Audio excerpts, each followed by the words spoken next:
তোমরা অনেকেই internationally urban লেজেন্ডের কিন্তু নাম শুনেছো, তবে বাংলা আরবান লেজেন্ডের নাম অনেকেই কিন্তু ভুলে যাচ্ছ। হেই, আমি রাজ এবং তোমরা শুনছো প্রেতজনি, এবং আমরা এখানে আলোচনা করে থাকি বাংলা আরবান লেজেন্ডদের কিছু কিছু ঘটনা। এবং আজকের টপিক প্রেতনি। 2023-এর একদম প্রথম দিকে আমার কাছে একটা ঘটনা আসে মুর্শিদাবাদ থেকে। যে ঘটনাটা পাঠিয়েছিল সে আমাকে বলেছিল যে আমাদের এখানে অনেক পুরনো, আমার জন্মের আগে থেকেও একটা জমিদার বাড়ির ধ্বংসাবশেষ আছে। অনেকেই বলে জায়গাটা ভালো নয় এবং রাতের বেলা কেন সকালে করেও ওখানে মানুষ যেতে ভয় পায়, এবং এই জায়গাটাকে ভিত্তি করেই এই ঘটনাটা সূত্রপাত। 2014-র ঘটনা। এই 2-3টে বাড়ির পরে একটা দাদা থাকতো পাপান্না, নতুন বিয়ে হয় এবং বিয়ের 2 সপ্তাহর মধ্যেই হঠাৎ করে আমরা খবর পাই তার বউ প্রচণ্ড অদ্ভুত আচরণ করছে, রাতে করে নাকি কেঁদে উঠছে এবং এবং এতটাই ভয়ঙ্কর আচরণ সে করছে, পাপান্দা নিজেও বলেছে যে এটা কোনো সাধারণ মানুষের আচরণ হতেই পারে না।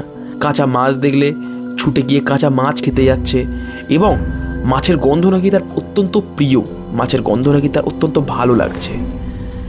এবং সবথেকে ভয়ঙ্করতম ঘটনাটা ঘটে বিয়ের ঠিক 2 সপ্তাহ পরে। হঠাৎ করেই পাপান্দার বউকে খুঁজে পাওয়া যাচ্ছে না। আমরা সবাই পাড়ার লোক মিলে যখন খুঁজলাম, যখন পাওয়া গেল না, অনেক খোঁজার পর দেখলাম জমিদার বাড়ির ভাঙা ছাদে কেউ একটা পা ঝুলিয়ে বসে আছে। নিজের চোখে জিনিসটা দেখেছি। দেখলাম কোনো একটা মহিলা ভাঙা ছাদ দিয়ে পা ঝুলিয়ে বসে আছে। টর্চ যখন ওই মহিলাটার উপর ফেলা হলো, দেখা গেল ওটা পাপান্দার বউ।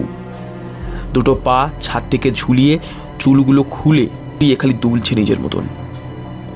অনেক কষ্টে অনেক কিছু করে প্রায় 2 ঘন্টার পর কোনো ক্রমে নামানো গেল পাপান্দার বউকে। ওঝা এসে ঝাড়ালো এবং বলল পাপান্দার বউকে প্রেতনিতে ধরেছে।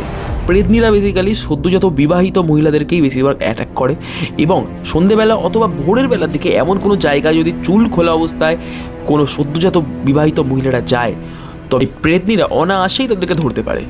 এবং এই ঘটনাটার জন্য অবশ্যই লাইক, শেয়ার এবং সাবস্ক্রাইব করতে ভুলো না।